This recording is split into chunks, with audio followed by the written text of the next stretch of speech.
ఓ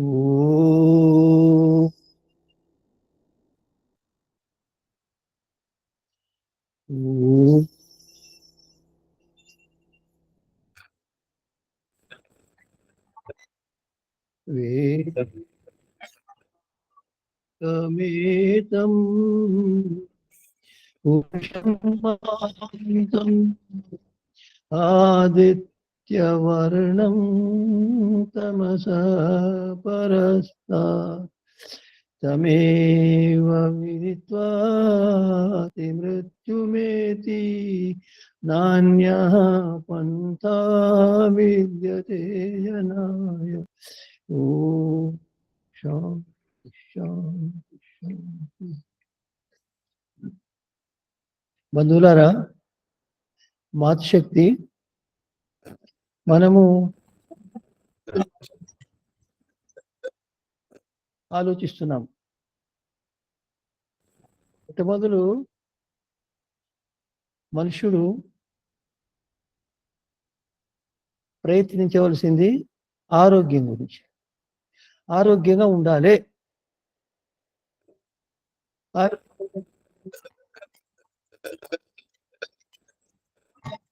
అయితే బాధ పడుతుంది అని నేను ఇంతకుముందు చెప్పినాను. రోగాలు నానా విధాలుగా మానవులను పీడిస్తాయి. అయితే అటువంటి బాధ లేకుండా ఉండాలనుకుంటే ఆరోగ్యవంతమైన శరీరం కావాలి. ఆరోగ్యం కానీ ఆరోగ్యానికి చేయవలసిన ప్రయత్నం చేయరు. చేయకుండా ఏమవుతుంది? ఆరోగ్యం చెడిపోతుంది. నేను చెప్పినాను, రోగాలు 3 రకాలుగానే ఆ రోగాలు వస్తాయి. నానా రకాలుగా మనిషిని పీడిస్తాయి. ఆ రోగాల నుండి ముక్తులు కావడానికి మనుషుడు ఏ ప్రయత్నమైనా సరే చేయడానికి. ఒకసారి నేను మారిషస్కి వెళ్ళి వచ్చిన, బొంబాయిలో దిగిన.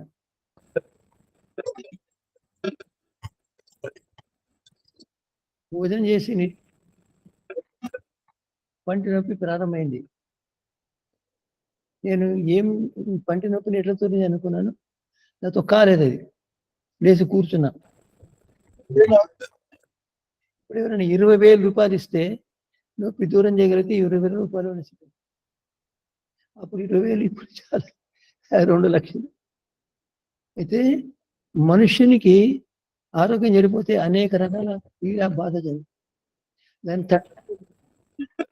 రోగాలు ఉన్నంత వరకు ఉన్నతం సాధించలేడు. రోగాలు ఉంటే మనుషులు పరాధీనుడు అయిపోతాడు. అవసరం పరాధీనుడు అయిపోతాడు. చేసేవాడు లేకపోతే ఒక వ్యక్తి దీర్ఘరుగా అయిపోతే 10 ఏళ్ల నుంచి రోగి సేవ చేస్తారు ఇంటి వాళ్ళు.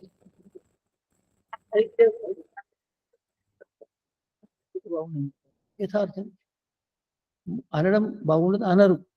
కానీ చనిపోతే రాత్రి మోళ్ళు ఇదిదే అదే అది కావాలంటుంటే ఎంతవరకు పరిగెత్తారు, ఎంతవరకు సేవ చేస్తారు మనుషులు.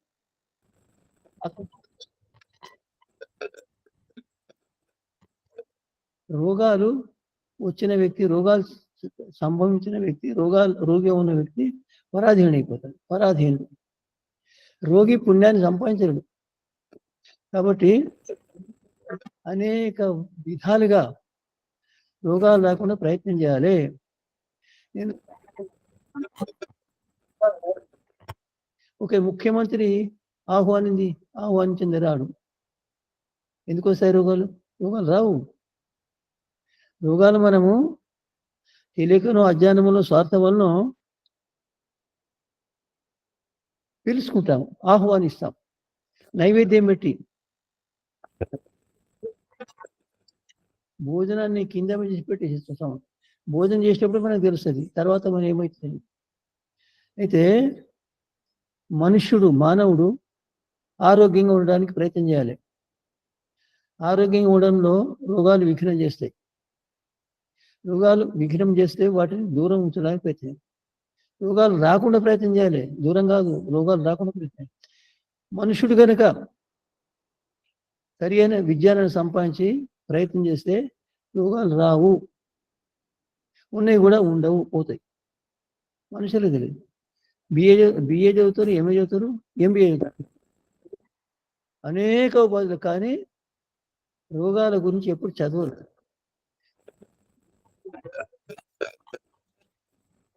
రోగాలు రాకుండా ఎంత చేయాలి, రోగాల కారణం ఏమి లేదు అని అనుకుంటున్నాం. డాక్టర్ దగ్గరికి పోదాం, దవాఖాన, దవాఖాన,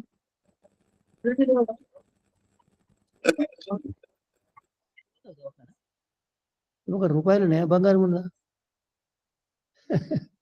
ఇది సామాన్య దవాఖాన, దవాఖాన. అక్కడ ఏమైతే నాకు అర్థం, దవాఖానలో రోగం వస్తే దూరం చేస్తారా? రోగం ఎందుకు వచ్చింది, దాని తర్వాత వచ్చిందా? లేదు. భగవంతుడు అనుకుంటారు.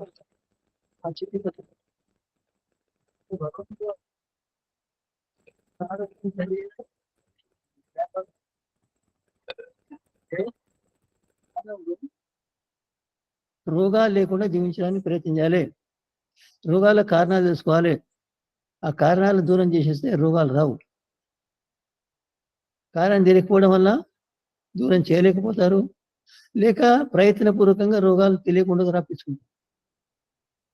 అయితే మనము చాలా సూక్ష్మంగా ఆలోచించాలి. రోగాలు రావు.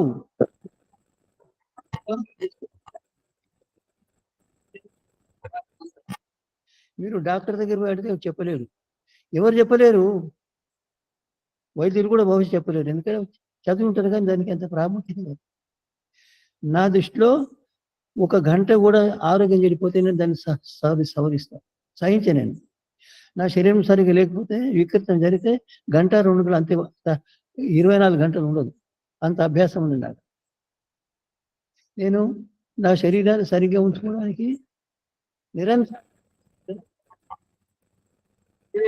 ప్రయత్నిస్తే అతడు రోగి కాకుండా ఉండగలుగుతాడు. ఇది అనుభవపూర్వకంగా మాట్లాడుతుంది, ఏదో పుస్తకం చేసి మాట్లాడదు. అయితే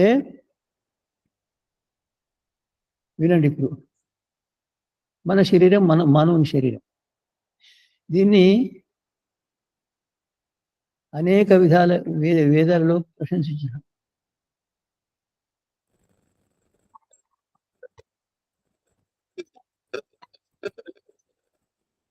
వచ్చింది కాబట్టి బ్రాహ్మము అయితే బ్రహ్మం తెలుసుకోవడానికి అధికంగా అనుకూలం. ఈ శరీరంలో ఎన్ని అనుకూలతలు ఉండేవో అట్లా ఇన్ని అనుకూలతలు ఏ దాంట్లో లేవు. నేను ఇంత క్రితం చెప్పినాను, ఇంద్రియాలు 2 విధాల, ఒకటి జ్ఞానేంద్రియాలు, రెండోది కర్మేంద్రియాలు.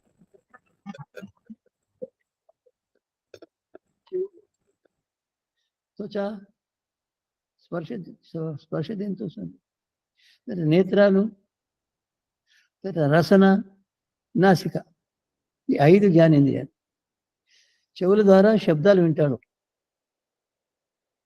స్పర్శ ద్వారా స్పర్శ తెలుసుకుంటాడు, స్పర్శ త్వగేంద్రియం అంటారు. మూడోది నేత్రం. నేత్రం అంటే రూపాన్ని గ్రహిస్తాడు, అనేక విధాల రూపాలను గ్రహిస్తాడు నేత్రం. ఆ తర్వాత రసన, రసన అంటే నాలుక. నాలుక ద్వారా అనేక రకాల రసాలు ఆస్వాదిస్తాడు, భోజనంలో కూర్చుంటాడు. ఆ తర్వాత ఘ్రాణం అంటే నాసిక, ముక్కు. ముక్కు ద్వారా అనేక రకాల సువాసన, దుర్వాసన, రకరకాల వాసన. ఈ 5 ఇంద్రియాల ద్వారా 5 విషయాలు. చెవి ద్వారా శబ్దం అనే విషయం, దీన్ని విషయం అంటారు, అర్థం అంటారు. శబ్దం అనండి, అర్థం అనండి, విషయం అనేది అర్థం ఒకటే. చెవులు గ్రహించేదాన్ని శబ్దం అంటాము, దాన్ని అర్థం అని కూడా అంటాం, విషయం అని కూడా అంటాం.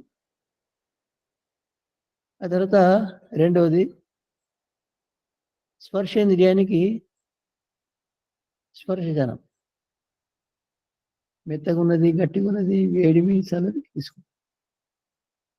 నేత్రాలు, నేత్రాల విషయం రూపం, రకరకాల రూపం ఉంటుంది. రకరకాల రంగులు, రకరకాల ఆకారాలు. తర్వాత రసన, రకరకాల రసాలు, భోజన రూపంలో రసాలు తీసుకుంటాం. తర్వాత ఘ్రాణం అంటే వాసన తీసుకుంటాం. ఈ 5 ఇంద్రియాలు జ్ఞానేంద్రియాలు అంటారు. వీటి ద్వారా 5 రకాల జ్ఞానం: శబ్దము, స్పర్శ, రూపము, రసము, గంధం. ఇవి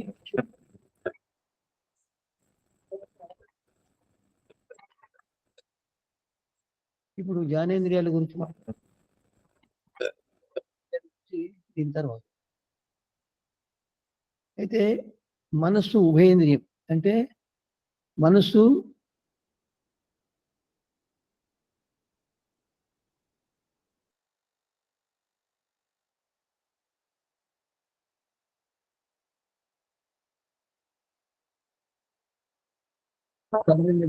అయితే ఈ విధంగా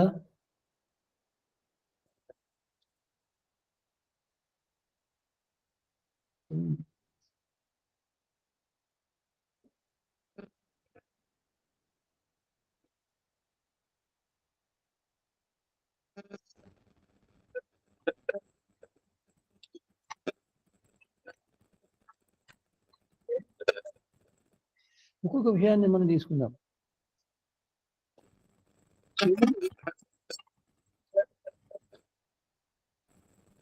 మూడు, 4 విధాలుగా ప్రయత్నిస్తాయి.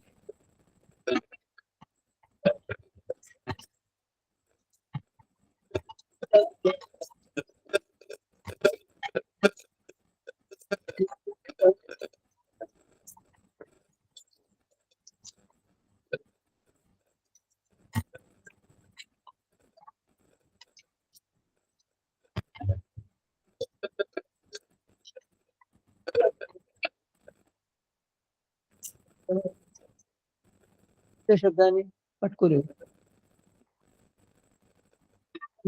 కేసేసి పట్టుకోలేవు. అతని సామర్థ్యం తక్కువ ఉంది. అంటే ఆ ఇంద్రియాలు ఇంకా తీవ్రం కాలేదు, పెద్ద కాలేదు. అయితే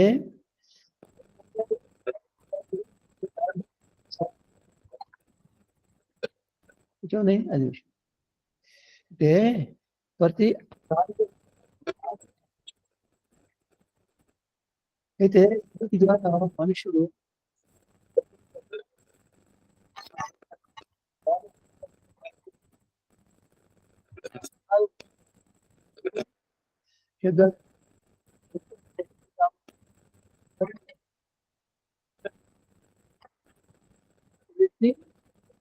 గంట సేపు శబ్దం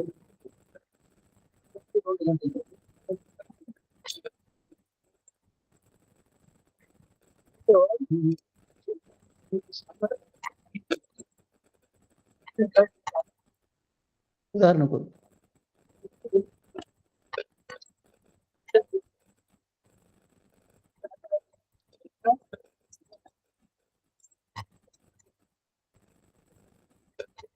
సామర్థ్యం ఉంది. వెంటనే చెవి చెడిపోతుంది.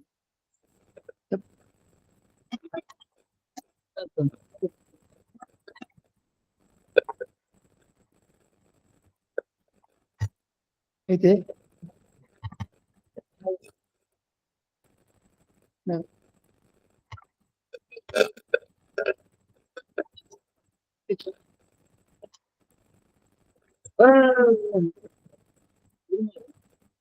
భయపడుతుంది.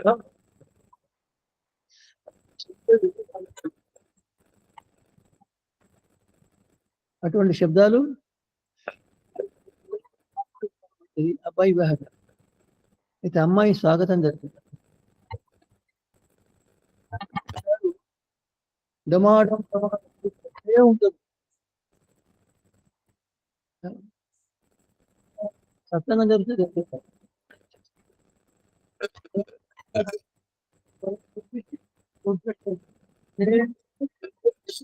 వినిపిస్తుంది.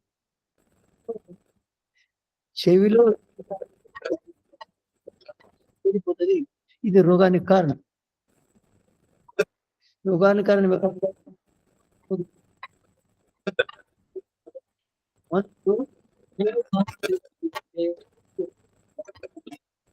గమనించాలి. చెవి అక్కడ స్వామీజీ మంచి ఎక్కువసేపు వినబడుతుంది. స్వామీజీ శబ్దంలో చాలా విఘ్నం వస్తుంది. ఏమో తెలియదమ్మా, వాళ్ళే విఘ్నం వస్తుంది శబ్దం. అంత కట్ అయి చూడండి.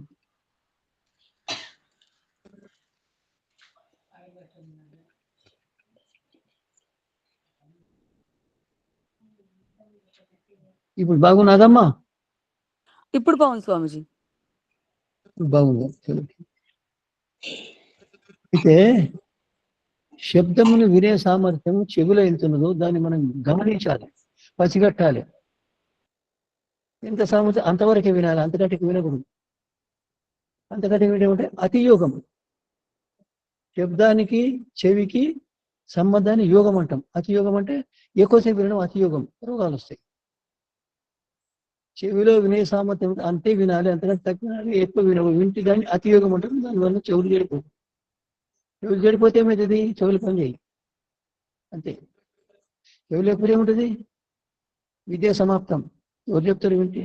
వినడానికి ఎవరున్నారు చెప్పడానికి? అయితే చెవిలో ఎంత సామర్థ్యం ఉన్నది, వినే సామర్థ్యం అంతే వాడుకోవాలి, అంతకంటే మీరు గమనించాలి. అక్కడక్కడ మనం విశిష్టమైన కార్యక్రమం పాల్గొంటుంటే అక్కడ డమాండం అయితే ఉంటుంది. పెళ్లిలో డమాడం డమా చేసి ఉంటుంది. ఎందుకో నాకు అర్థం కాదు. అది లేకపోతే పెళ్లి కాదా? అయితే వీళ్ళకి అభ్యాసం అయిపోయింది. డమాటం పెట్టడం అది పెట్టడం, చెవులు చేరిపోతాయి. మీ దగ్గరికి వచ్చి వింటే మీకు సమ్మానం కాదు. ఉండేవాళ్ళ చెవులు చేరిపోతే పాపం కూడా అవుతుంది, ఆరోగ్యం చేరిపోతుంది. కాబట్టి ప్రతి వ్యక్తి ఆరోగ్యాన్ని ప్రేమించాలి, ఎదుటివాడిని కాదు. ఎంత వినా అంతే వినాలి. వినకపోతే సరిగ్గా వెళ్ళిపోదు అక్కడికి. తప్పకొడితే పట్టుకొని. మన చెవులు చెడిపోతే ఆయన ఇస్తాడా? మన చెవులను మన పని. భగవంతుడు మనకి చెవులు ఇచ్చినాడు కాపాడుకోమని. మనము అదిగా వాడుకుంటుంటే చెడిపోతే అప్పుడు ఎవరు బాధ్యులు? ఎవరిస్తారు చెవులు? మళ్ళీ సమాప్తం.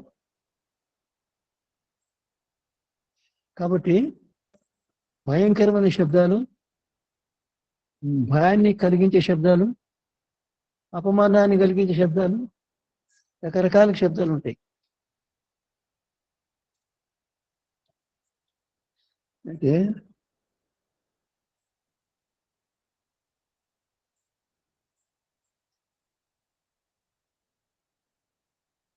శబ్దాలు వింటున్నారు. ఆ శబ్దాలు మనం తెలుసుకోవాలి ఎంతవరకు మన చెవులు వినే సామర్థ్యం కలిగి ఉన్నాయి. మీరు కనుక చిన్న శిశువు మొదట శబ్దాలు పెడితే ఆ పిల్లవాడు పడుకుంటాడు, మన కొరకు మేలుకో. ఆ శబ్దాలు ఎక్కువ పెడితే అతని చెవులు చెడిపోతే వినలేడు కూడా. కాబట్టి ఎంత సామర్థ్యం అంతే శబ్దాలు వినాలి. ఒకటి. రెండోది, వినకుండా ఉండడం. ఏం వినరు. ఆ వినకపోతే కూడా చెవులు పనిచేయి. ఎందుకంటే ఒక వాహనం తెచ్చుకుంటున్నాం, 50 లక్షల వాహనము. 5 ఏళ్ళు అక్కడ పెడితే పని చేయకుండా ఉంటే అది అక్కడ పెడితే ఉపయోగించుకోకపోతే చెడిపోతుంది. అయితే చెవులు కనుక వినడం ఆపేసేస్తే చెవులలో రోగం వస్తుంది. దాని అయోగం అంటే శబ్దానికి చెవికి సంబంధం లేకుండా పోయింది. మహాత్మా నారాయణ స్వామి వేదరాశైన పుస్తకం రాశాడు. ఒక రాజు చిన్నపిల్లలను ఊరు బయట గది కట్టించి, ఇల్లు కట్టించి అక్కడ ఉంచినట. అక్కడ ఒక ఆమె చెప్పినారు, పోయి భోజనం చేసి రా అంతే, నువ్వు మాట్లాడకు, ఏం చేయవు. సరే, 25 ఏళ్ళ వయసు వచ్చింది. వాళ్ళు తీసుకొస్తే వాళ్ళు నవ్వరాలేదు, ఏడవరాలేదు. వాళ్ళు చెవిటి వాళ్ళు చాలా చెవిటి వాళ్ళు అయిపోయినట్టు చరిత్రలో ఉదాహరణ. అంటే మనుషుడు వినకపోతే అతనిలో వినే సామర్థ్యం తక్కువ. ఇప్పుడు ఒక కమ్మరుడు బొడ్డే ఆయన చేతితో కొడుతాడు. ఈ చెయ్యి ఉన్నంత గట్టి ఈ చెయ్యి ఉండదు. దీంతో పనిచేసే పనిచేయదు. అయితే దేంతో పనిచేయడో అది చెడిపోతుంది. ఆ పిల్లలు 25 ఏళ్ళ వరకు శబ్దాలు వినలేదు కాబట్టి చెవిటి వాళ్ళు అయిపోయారు అంతే. సమాప్తం. చెవులు బెనిఫిట్స్ ఉన్నాయి.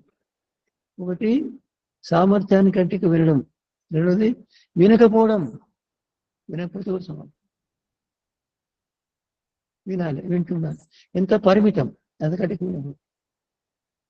మూడోది ఏంటంటే ప్రతికూలంగా వినడం, మనకు అవసరమైన దానికంటే ప్రతికూలంగా. ఎట్లా ప్రతికూలంగా చెప్తానండి.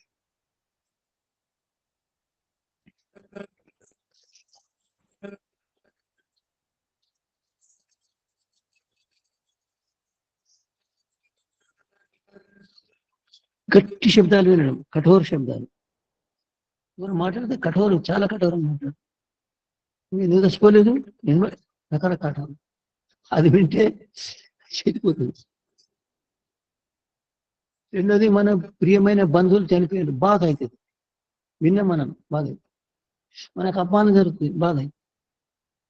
ఈ విధంగా అనిష్టమైన శబ్దాలు, మనకు ఉపయోగపడిన శబ్దాలు వింటుంటే వినే శబ్దం సామర్థ్యం సమాప్తి, వినియోగిత సమాప్తి అవుతుంది.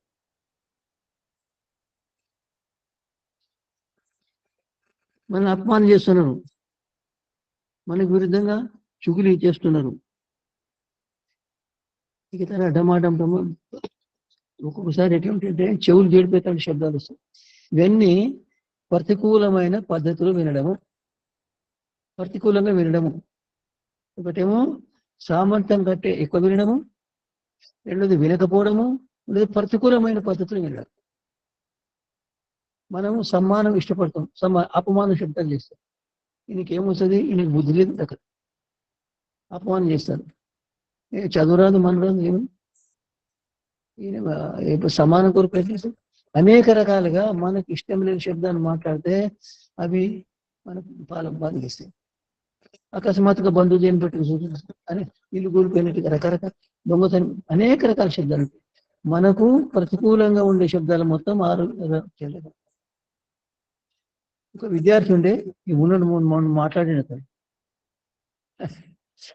అతను తండ్రి చనిపోయాడు, ఉత్తరం వచ్చింది. అప్పుడు ఉత్తరాలు ఇప్పుడు ఉత్తరాలు ఏమిడు. అయితే నేను చెప్పాలన్నా లేదా అనుకున్నా, చెప్పకుండా 2-3 దినాలున్నా.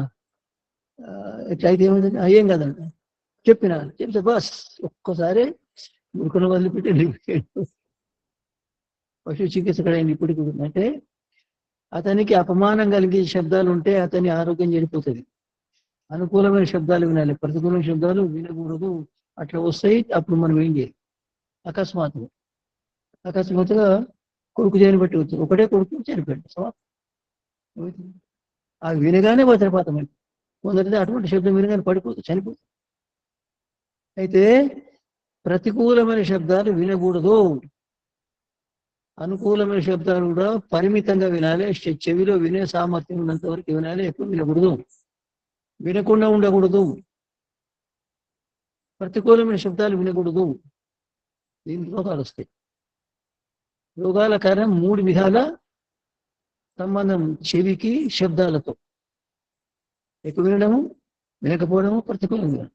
ఈ 3 రకాల చెవులకు శబ్దానికి సంబంధం ఉంటే రోగాలు వస్తాయి. రోగాలు లేకుండా ఏంటంటే చెవిలో ఎంత సామర్థ్యం ఉందో అంతే వినాలి, వింటూ ఉండాలి. అనుకూలమైన శబ్దాలు వినకూడదు, అనుకూలమైన శబ్దం భాష. రోగాలు ఎక్కువ. ఈ డాక్టర్లకి ఇవేం తెలియవు, గోలి ఖాలో చాయ్ పీలే బస్. ఇది కాదు, రోగాల కారణం తెలుసుకోవాలి. ఇది నేను చెప్పిన 5 ఇంద్రియాలు ఒకటి చెప్పిన, ఇప్పుడు ఇంకా 4 ఇంద్రియాలు ఉన్నాయి, మీరు తెలిసిపోతుంది. వీటి ఏం మనం ఆలోచించము. అలా చెవులు పోయినాయి, చెవులు మొక్కతే ఏం పోతాయి.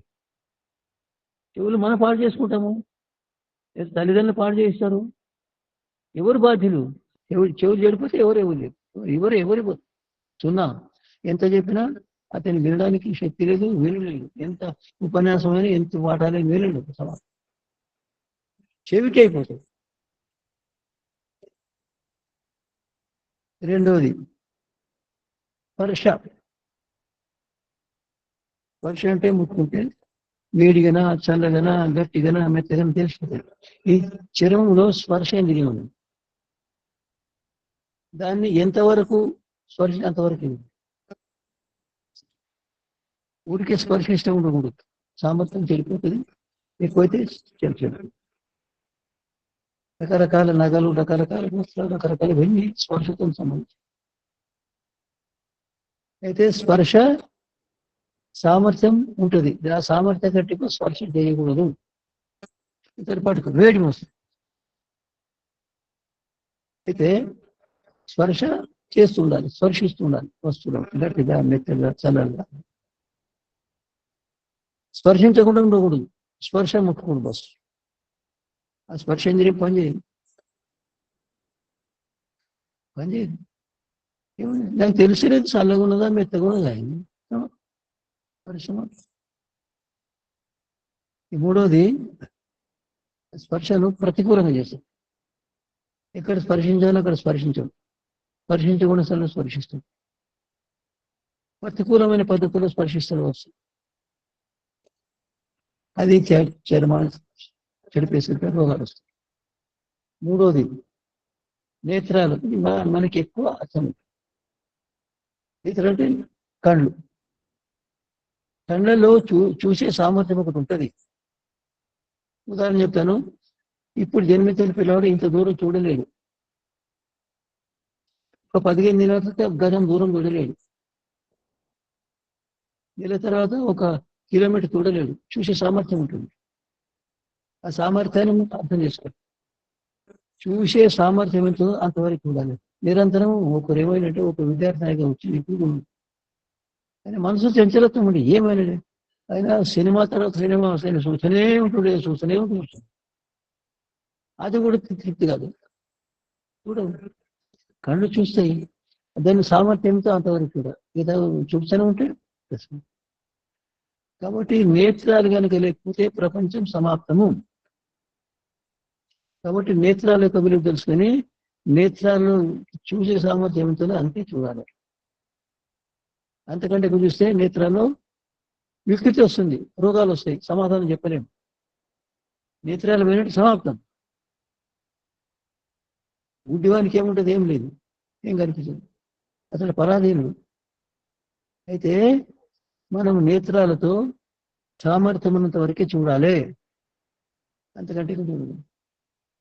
చూస్తూనే ఉంటారు, చదువుతూనే ఉంటారు, చూస్తూనే. ఏమైపోతుంది? నేత్రాలు వికృతి వస్తుంది. వస్తే దేవుడు ఆపలే. నేను చెప్తున్నాను, మనం వాటిని గమనించము. ఎవరు చెప్పారో మనకు తెలియదు. గమనించే విషయాలు. నేత్రాలు పోతాయి, అన్నీ పోతాయి. పోయింది, కనబడదు. సగం గుడ్డి, మెలకను పోయింది. ఒక్కోసారి కవికి ఏమైందంటే తల్లి కడుపులోనే కళ్ళు పోతాయి. దానికి కారణాలు వేరే ఉంటాయి. కానీ సామర్థ్యం కంటే ఎక్కువ చూస్తే కళ్ళలో చూసే శక్తి క్షీణిస్తుంది, రోగాలు వస్తాయి. ఎంత చూడాలో చూడాలి. అయితే ఎంత చూడాలో చూస్తే నేత్రదృష్టి ఉంటుంది. దాంతో చాలా రకాలుగా లాభాన్ని ఉన్నతి సాధించారు. ఎందుకంటే చూడకుండా ఉండడం. చూడకుండా ఉంటే కళ్ళలో చూసే శక్తి క్షీణిస్తుంది. నేను చెప్పాను కదా, వాహనాన్ని నడిపించండి. ఎంత? గంటనా 2 గంటల? 1 మైల, 2 మైల, 200, 300 నిరంతరం నడిపిస్తే ఏమైతుంది? బండి గెలుపు. నిరంతరం చూస్తూ ఉంటే చూసే శక్తి సమాప్తం. అయితే చూసే శక్తి సమాప్తం, రోగాలు వస్తాయి, వికృతులు అయిపోతాయి. ఎన్ని రకాల అర్థాలు పెట్టుకుని ఒక పని చేయండి. కాబట్టి మనము చూసే సామర్థ్యం ఉన్నంత వరకు చూడాలి, చూడకుండా ఉండకూడదు, ప్రతికూలంగా చూడకూడదు. ఆశ్చర్యం ఏమిటంటే ఇప్పటి మనుషులు, ఇప్పటి విద్యార్థులు, ఇప్పుడు ఉపాధ్యాయులు వాళ్ళు ఏం చేస్తారో నాకే అర్థం లేదు. టెలివిజన్ రకరకాలు చూస్తారు, అది తీవ్రమైన చిత్రాలు చూస్తారు, రకరకాల తీవ్రమైన రూపం, భయంకరం. వాటిని చూస్తేనే భయం అవుతుంది. చూస్తారు వాళ్ళు. రెండోది వాళ్ళు చీకటిది కళ్ళు తెరిచి చూస్తారు. చీకటి అయితే చదువుతూనే ఉంటారు, చీకటి వెళ్తూనే ఉంటారు. అయితే రెండోది ఆయుర్వేదం అంటే సూర్యోదయం కంటే 20 నిమిషాల ముందు, సూర్యోదయం తర్వాత 20 నిమిషాల ముందు చదువుకోడు. ఎందుకు చదువుకోడు అంటే సూర్యోదయం కంటే ముందు వెలుతురు ఉంటుంది, కానీ తక్కువ ఉంటుంది. చదివితే కళ్ళు తెరవలసి వస్తుంది, తెరిచి చెడిపోతుంది సాయంకాలం అంతే. అయితే ఎంతవరకు చూడాలో అంతవరకు. మీకు చిన్న విషయం అయితే చెడిపోతుంది. చాలా వరకు లేచి చదువుతూనే ఉంటారు, చదువుతాను సూర్యోదయం కంటే ముందు చదువుతారు. నేత్రాలు లేచి చెడిపోతాయి వికృతి. పండు కొంచెం చదువుతారు, ఇంకా చదువుతారు, రకాలు చదువుతారు. నేను నేత్రాలను చాలా దురుపయోగం చేసింది. నేను చేసుకున్నంత దురుపయోగం చాలా వరకు చేసుకున్నాను. అజ్మీర్లో చదివేది నేను, పానాసరం ఉండేది. మా గురువు గారు బ్రాహ్మణి ఉండేది, అక్కడ ఉండేది. దాదాపు 4 కిలోమీటర్లు ఎండలు, ఎర్రటి ఎండలు చెప్పుదేవు కొనుక్కునేది కాదు. ఆ డాంబర్ సరుకునే కాలు చుర్రమని అంటుంది, మట్టిలో పెడతాయి అక్కడ. అప్పుడు కొంచెం కాలు గడ్డి మీద పెడతాము, గడ్డి కూడా లేదు, ఎండిపోయింది. ఒక చెట్టు ఉండే దానికి ఏదో నిలబడుతుంది. వస్తుంటే రాజస్థాన్లో ఎండాకాలంలో మంచి గాలులు, సుడిగాలులు వస్తాయి. కళ్ళలకు మనం వస్తే ఇంకా కాళ్ళు మూసుకొని ఉన్నారు 2 నిమిషాలు. నేత్ర దురుపయోగం నాకు తెలియదు. నేను దాదాపు 2.5 ఏళ్ళు చూసిన. అకస్మాత్తుగా నా కళ్ళ దృష్టి పోయింది. 4 వచ్చింది ఒకసారి అద్దాలు. ఆశ్చర్యంగా అయిపోయింది. అయితే నేత్రాల దురుపయోగం చేస్తే నేత్రాలు కనుక చెడిపోయినాయంటే ప్రపంచంలో ఎవరు నేత్రాలు ఎటువంటి అద్దాలు పనిచేయలేవు. అనేక రకాలుగా ప్రయత్నం చేసినా పోతే నేత్రాలు రావు. గురువారు వివేకానందుడు ఏ కారణం వలన ఆయన మహాప్రతిభాశాలి. 5 ఏళ్ల వయసులో కళ్ళు పోయినాయి, చేచ కంటే మనుషుచి కంటలు పోయినాయి. బస్ సమాప్తం. కళ్ళు రాలేదు చీరు. కళ్ళు రాకనే కళ్ళున్న వాళ్ళకంటే అనేక రెట్ల మహా బుద్ధిమంతుడు, మహా పండితుడు. పెద్ద పెద్ద పండితులు ఓడించేది, తప్పులు చూసేది. కళ్ళు కనుక్కుంటుంది ఇంకెంత చెప్పదు. కళ్ళు పోయినట్టు పోయినాయి. కళ్ళకు ఎవరు కళ్ళు ఇవ్వరు, ఎక్కడ దొరికాయి కళ్ళు. ఎటువంటి అద్దాలు పెట్టిన పనిచేయవు. లోపల కళ్ళు లేకపోతే ఏమిటి? అయితే భూపతి శాస్త్రి గారు గట్టని చెప్పింది. వారు సినిమాలు చూసేది, భక్తులతో పాటు చూసి అందరిలా పెడింది. కానీ ఏందేనా అవుతున్నారు, మీకు కనిపించదు అనేది. కనిపించింది. చూసేవారికి కళ్ళలో మంద గురుతమైన రోగం జీవితాంతం అది పోలేదు. జీవితాంతం 97 వరకు జీవించే నేత్రాలు పనిచేయాలి. ఇవి కొంటే వచ్చేటి కావు. కాబట్టి చాలా జాగ్రత్తగా కళ్ళను ఉపయోగించుకోవాలి, చాలా జాగ్రత్తగా. నేను ఎండలో చెప్పు లేకుండా 2.5 ఏళ్ళు నడిచిన. దాని ప్రభావం చెడిపోయింది. నేను ఇప్పుడు దానికి సమాధానం ఏం చేయలేదు. 2 ఏళ్ళ వరకు అద్దాలు పెట్టుకోవాలి, అద్దాలు కూడా పనిచేయదు. మోతే మీద వచ్చింది, అది పనిచేయదు. అయితే ఈ కళ్ళ విలువ కళ్ళు లేని వాళ్ళకి తెలుస్తుంది, కళ్ళ వాళ్ళకి తెలియదు. కళ్ళు అయిన తర్వాత కళ్ళు. కాబట్టి చాలా జాగ్రత్తగా అనుకూలమైన పద్ధతిలో కళ్ళతో లాభం తీసుకోవాలి, ప్రతికూలమైన పద్ధతులు. ఇప్పుడు విద్యార్థులు పండుకొని చదువుతూ ఉంటారు, ఎల్లంకర పట్టుకొని చదువుతారు, పక్కన పట్టుకొని చదువుతారు, రకరకాలు. ఎన్ని రకాలుగా చెప్పారు. ఇక సినిమాలు రకరకాల చిత్రాలు, రకరకాల భయంకరమైన చిత్రాలు. అయితే మనము కంటిలో చూసే సామర్థ్యం ఉన్నంతవరకు కళ్ళు చూడాలి, లేకపోతే రోగాలు వస్తాయి.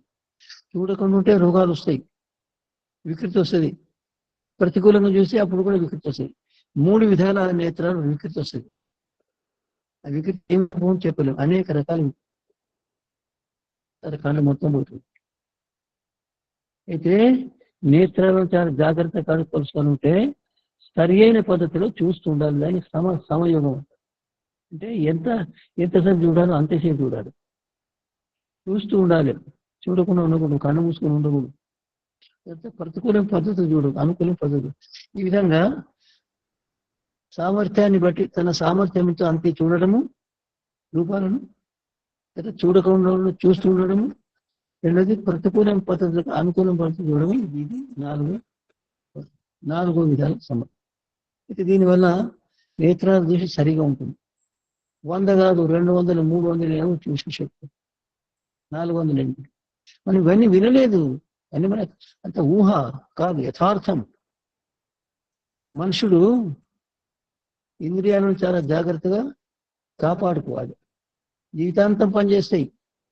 కంట్లు పని చేయకపోతే పరాధీనుడు, చెవులు పని చేయకపోతే పరాధీనుడు, స్పర్శ పని చేయకపోతే పరాధీనుడు.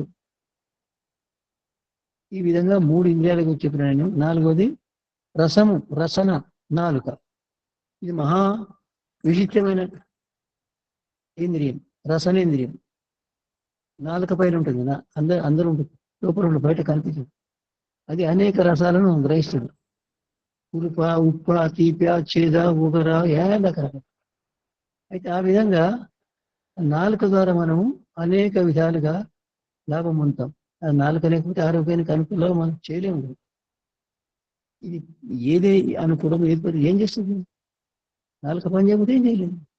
కాబట్టి నాలుక ఒక ఇంద్రియం మనుషుడికి చాలా ఉపయోగపడుతుంది.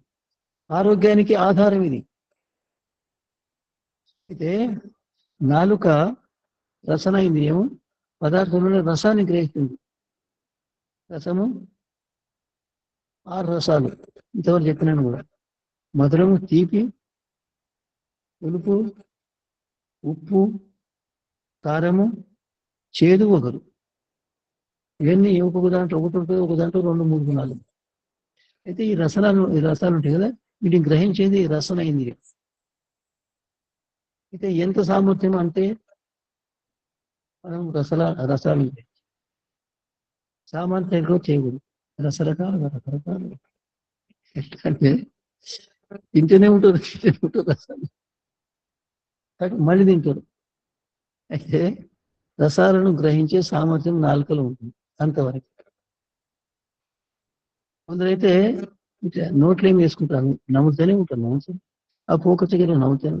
ఇది దాని అంతవరకే బస్. ఫోన్ చేసేది భోజనం, తర్వాత మీరు కాదు, నమ్ములుతూ ఉంటున్నా భోజనం అంతవరకు. తర్వాత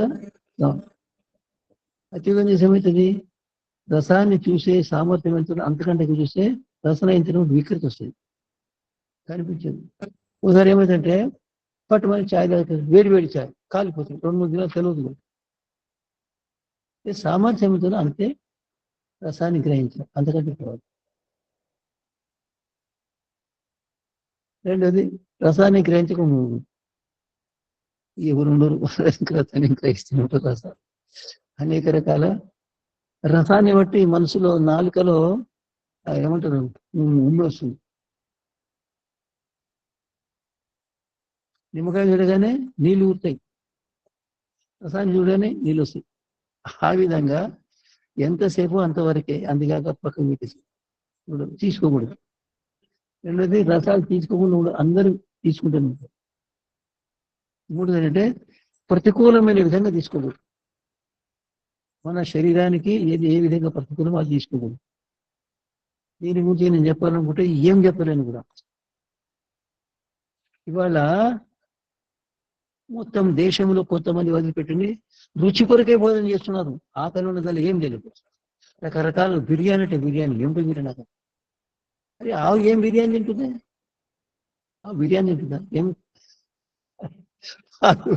పాలు, పెరుగు, వెన్న, నెయ్యి, మజ్జిగ గడ్డి తింటుంది. ఈ మనుషులు బిర్యానీ ఎందుకని? అది పకోడేట విద్యార్థులు పకోడీ తినుకుంటే చదువుతూ ఉంటారు. ఏమిటిది ఇది? అయితే శరీరానికి అనుకూలం పదార్థాలు తీసుకోవాలి, ప్రతికూలం కాదు. అది పక్క పెట్టండి. పాలల్లో అరటిపండు పిసికి తీసుకోండి, ఒకటికి పాలు, ఒకటికి కారం, ఉప్పు. ఈ విధంగా మనము శరీరానికి రసన ద్వారా ఎంత సామర్థ్యం అంతవరకు తీసుకోవాలి, అంతకంటే తెలుసు. కొంతమంది తీసిన ఉంటారు రకరకాలుగా, మజ్జిగనట, తుక్కట, కారమట, పచ్చడట, రకరకాలు. మామిడికాయ పచ్చడి తెచ్చుకుంటే ఉసిరికాయ పచ్చడి, అరే ఎందుకయ్యా? ఆవు ఏ పచ్చడి తినదు, ఆవు ఏ హల్వా తినదు, ఆవు ఏ ఖీర్ తినదు, ఆవు ఏమి లేదు, ఆవు కేవలం గడ్డి వేస్తే అది ఎట్లా ఉన్నది? ఆబోతున్నది, బలంగా ఉన్నది. అది పాలలో అరటిపండు తీసుకొస్తుంది కదా. లేదు. రసన కొరకు మనుషులు పాపం ఎన్ని పాపాలను లెక్కలేని పాపాలు చేస్తుంది. ఇక్కడ ఓహోహోహో, ఈ దేశం పాప దేశం. అంతటా చికెన్ కోడి మాంసం అట. దుకాణం పోతే వందల దుకాణం కోడి మాంసం అంటారా? ఇది ఎందుకయ్యా? మీరు చనిపోతే బాగుంటుంది కదా మాంసం తినకుండా, కనీసం ఆత్మ పవిత్రం. అయితే రసనలో సామర్థ్యం అంతవరకు తీసుకోవాలి. తింటేనే ఉంటే ఏమైపోతుంది? రసన ఇంకేం తెలియదు. ఒకరికి ఏది తిన్నా ఏం తెలియదు, చెడిపోయింది. తినకుండా ఉండకూడదు, రసాలు తీసుకోవాలి. ఎంత శరీరానికి అనుకూలం పరిమాణం తీసుకోవాలి. శరీరానికి అనుకూలం కారం అవసరమా, ఉప్పు అవసరమా, పులుపు అవసరమా, ఇవన్నీ చూడాలి. అనుకూలమైన దాన్ని తీసుకుంటున్నానండి. ఆరోగ్యం కొరకు తీసుకోవాలి, రుచి కొరకు కాదు. రుచి కొరకు మనిషి తింటాడు, ఏమీ లేదు. లేదు, రుచి కొరకు తింటేనే ఉంటారు. బస్ ఖాళీ ఇస్తారు ఉంటే పిల్లలు తింటారు, బస్ చెడిపోతుంది. తర్వాత ప్రతికూలమైన విధంగా తీసుకుంటాం. కోడి మాంసము, మేక మాంసము, గొర్రె మాంసము, రకరకాలుగా చేపలు. ఏ పరమాత్మ మనిషికి మానవుడు ఎన్ని రకాల నాలుక కొరకు, రుచి కొరకు ఎన్ని రకాల ప్రాణహింసలుంటే లెక్కలేని ప్రాణహింసలు. ఒక పక్షి ఉండే, డోడో పక్షి అని, ఇది బాత లెక్కుంటుండే ఆఫ్రికాలో. అక్కడ వాళ్ళు కొట్టి చంపి సమాప్తం. డోడో పక్షి లేదు. చిలుకలు కనిపించారు, కాకి గొర్రెంతో కనిపిస్తుంది, బంతరగా సమాప్తం. ఇందులో అయితే మనుషుడు నాలుక కొరకు అనేక రకాల ప్రాణాలను హింసిస్తున్నాడు. అది ప్రతికూలం సేవలు. మన ఆరోగ్యానికి మేక మాంసం ప్రతికూలము, తినకూడదు. ఎందుకంటే మనుషులు మాంసాహారి కాదు. చాలా ఈ విషయం చెప్పిన నేను. మనుషులు తల్లి ఏమంటే గర్భవతి మాంసం తీసుకోకూడదు. ఎందుకంటే గర్భవతి కాదు, గర్భములో ఉన్న శిశువు కూడా నష్టం హాని చూడడానికి. తీసుకుంటాం రకరకాలుగా తీసుకుంటుంటాం, రకరకాలు. కాబట్టి మన శరీరానికి అనుకూలం పద్ధతిలోనే రసాలు తీసుకోవాలి, ప్రతికూలమైన పద్ధతులు కాదు. తీసుకుంటే ఆరోగ్యం. ఇవన్నీ నేనంటే మనుషులు ఏ మాంసం తీసుకోకూడదు. బస్ మాంసం ముట్టడానికి వీలలేదు. మాంసం మనుషునికి ఆహారం కాదు, ప్రతికూలం. మాంసం తినేవాడు మాంసం తినడు వారిని కనుక పరిగెత్తే మాంసం తినేవాడు తొందరగా కలిసిపోతాడు. చాలా విషయాలు ఇప్పుడు సంక్షిప్తంగా ఏంటంటే, మన నాలుక ద్వారా మనము మన ఆరోగ్యానికి ప్రతికూలంగా రకరకాలుగా వ్యవహారం చేస్తాం, రకరకాలుగా వ్యవహారం చేస్తాం. ఫాస్ట్ ఫుడ్ అట్ట ఏమిటి నాకు అర్థం. వీళ్ళు రుచి కొరకు సమాపం. ఒక ఉదాహరణ చెప్తాను. చేప ఉంటుంది నీళ్ళది, ఏం చేస్తుంది? ఉదాహరణ మీకు తెలుసు, నాకు కూడా. చేపలు పట్టే వాళ్ళు ఒక మూలం గాలం వేస్తారు, దాని మీద ఎర్ర గుచ్చి చేస్తారు, అది వస్తుంది. సమాపం. రుచి కొరకు అనేక రకాల రుచి కొరకు చేసిన ఎక్కువ తీసుకుంటారు. ఏమంటే మనుషుడు స్వామీజీ మాంసం తీసుకుంటే ఆహారం మిగులుతుంది, नहीं होता। मांस खाने वाला अधिक खाता है, मांस की बिना कम खाता, मांस अधिक। इधर मांस खाता है वो भी नष्ट हो जाता है, स्वास्थ्य बिगड़ जाता है।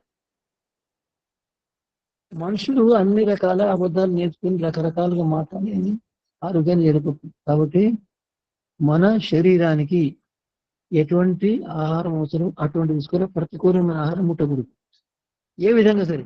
మీరు ఆవు దగ్గర 15 దినాలు దానికి ఏం పెట్టకపోయినా సరే, దాని ముందు మాంసం పెట్టేసి తినదు. స్వామిజీ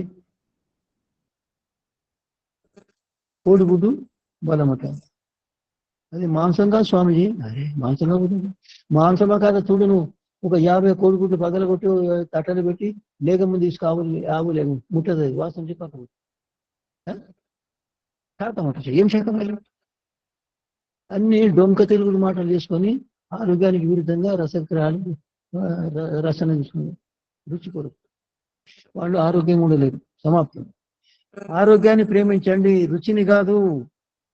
ఆరోగ్యాన్ని ప్రేమించడానికి మీరు రుచిని పక్కకు పెట్టేసేయాలి. ఏ విధంగా ఆరోగ్యం బాగుంటుందో ఆ విధంగా ప్రయత్నం. మీరు ఆరోగ్యాన్ని ప్రేమించండి, మీరు రుచిని కాదు. నాలుకని ప్రేమించకండి, నాలుకకు నైవేద్యం ఎత్తుకండి. బస్ మీరు ఆరోగ్యంగా ఉండలేరు.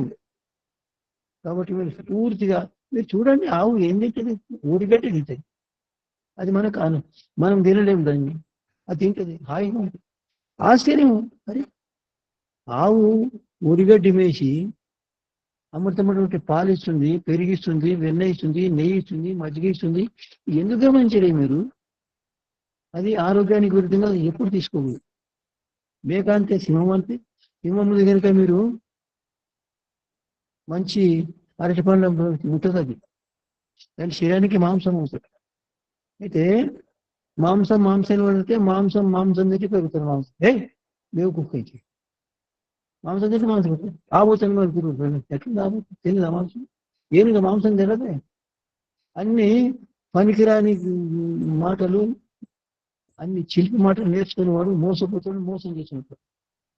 కాబట్టి మన శరీరానికి ఏది అనుకూలమో, ఏ మాంసం అనుకూలంగా ఉండదు. ఏ చేపలు, ఏ గుడ్లు ఇవన్నీ మాంసం తిన్న ముట్టకూడదు, వాసన కూడా చూడదు, దగ్గర కూడదు. ఆరోగ్యం చెడిపోతుంది, పాపం ఆరోగ్యం చెడిపోతుంది.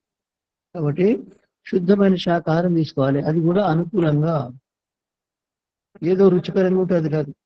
రుచి కొరకు రకరకాలు చేస్తారు, రకరకాలు చేస్తారు. మేము మొన్న భోజనం చేస్తున్నాము, దాంట్లో కరకర అనేది ఒకటి. భోజనం చేస్తున్నారు వచ్చేదా ఏమనిపిస్తాడు, మధ్యలో తినాలట, చివరికి తినాలట, మొత్తారే పాపడట. ఏం నాకు అర్థం కాదు. ఏం చేస్తున్నారు? నేను జీవిస్తున్నా 85 ఏళ్ళు రాస్తున్నది. నేను ఎప్పుడు ఈ సామాన్య భోజనం కదా మీరు తీసుకో, ఈ కారం తీసుకెళ్ళి, ఉప్పు తీసుకెళ్ళి నడుస్తున్నాను, హాయిగా ఉంటున్నాను. రోగాలు మీరు అనేక రకాలు తీసుకుంటారు. అరే ఏం వివాహం చేస్తారు, పిలుస్తారు, పోస్తారు, భోజనం పెడతారు, మొదలుపెట్టింది రకరకాల భోజనం, అనేక రకాల మిఠాయిలు ఉంటుంది. ఆ తర్వాత ఐస్ క్రీమ్ ఉంటారు. అరే ఇక బుద్ధినదా? రుచి కొరకు ఏమైంది? భోజనం చేసిన తర్వాత గరిష్టమైన భోజనం, రకరకాల మిఠాయిలు చేసి భోజనం పెడితే అది కూడా గరిష్టంగా ఉంటుంది. ఇంకా మీదికి వెళ్ళి ఐస్ క్రీమ్ ఏమైతుంది? చల్లబడిపోతే ఆకొని మందగీసే జీర్ణంగా మలబతికి రోగాలు. ఏం చేస్తున్నారు? ఆ విషయం ఇస్తున్నారా భోజనం? ఐస్ క్రీమ్ విషయము. అయితే మీరు ఆరోగ్యాన్ని ప్రేమించండి, నాలుకని కాదు, పదార్థాలను కాదు. మీరు ఆరోగ్యాన్ని ప్రేమించకపోతే మీకు ఆరోగ్యము విరుద్ధమైపోతుంది, రోగాలకు బలి అయిపోతారు. సమాప్తం. మీరు 100, 200, 300, 400 ఏళ్ళు జీవించాలనుకుంటే పూర్తిగా రసనాన్ని జయించి తీరాలి, లేకపోతే మీరు ఆరోగ్యాన్ని కాపాడుకోలేదు. రసన వచ్చిందంటే నోట్లకి వెళ్ళి వీలుతాయి. ఏమంటున్నాడు చోళ్ళు ఇంద్రియాలు జయించిన వ్యక్తి ఎటువంటి పదార్థం వచ్చినా నోట్లో నీళ్లు ఉరవు. ఏ వ్యక్తికి నిమ్మకాయ చూసిన నోళ్ళు నీళ్ళు ఉంటున్నా ఉరవు. దాన్ని పక్కకు పెట్టేసి అతడు అంత సంయమంలో ఉంటాడు. పనికిరాని వస్తువును, పనికిరాని రసాన్ని తీసుకోవచ్చు, అనుకొచ్చే అనుకూలమైన పద్ధతి. కాబట్టి మీరు ఆరోగ్యాన్ని కాపాడాలనుకుంటే 100, 200, 300, 400 ఏళ్ళు జీవించాలనుకుంటే అనుకూలమైన పదార్థం తీసుకోండి. రుచికరమైన పదార్థం కాదు, రుచికి కాదు, అనుకూలత లేదు. ప్రతికూలమైన పదార్థాలు తీసుకుంటే ఆరోగ్యం జరిగే సమాప్తం. రోగాలు ఎవరు సరి చేయలేరు. రోగం వస్తే ఒకప్పుడు మనిషి ఉంటే నేను బతకాలనుకుంటున్నా, బతకడానికి వీలేదు. కాబట్టి నా మొత్తం సంపత్తి తీసుకున్నా సరే నా సరి చేయనట్టు ఎవడు చేస్తాడు? సరిగ్గా చావడానికి తయారు వాళ్ళు ఎవరు చేస్తే చేయలేదు. ఒక ఆయన ప్రకాష్ చంద్ర ఉండే ఉజ్జయిన్లో, గోడ అవతల ప్రకాష్ చంద్రుడి, యువతలు ఇంకొక సేట్ ఉండే.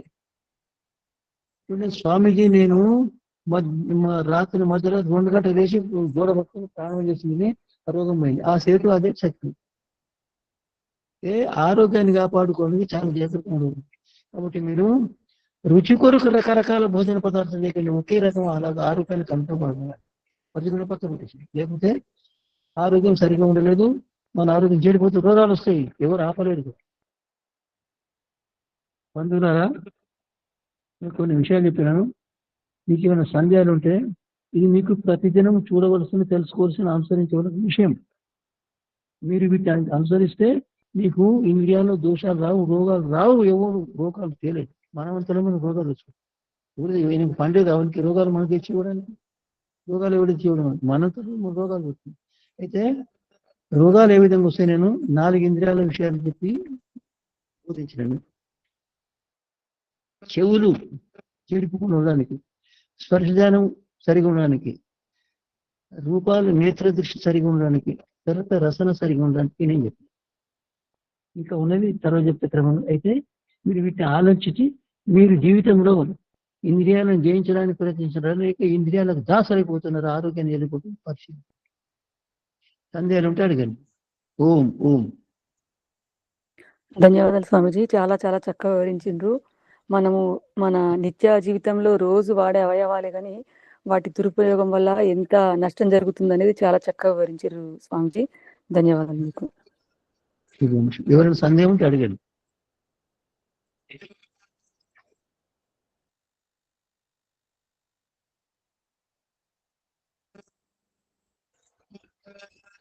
సందేహం ఉంటే అడగండి. సందేహం లేకపోతే శాంతి పాఠము.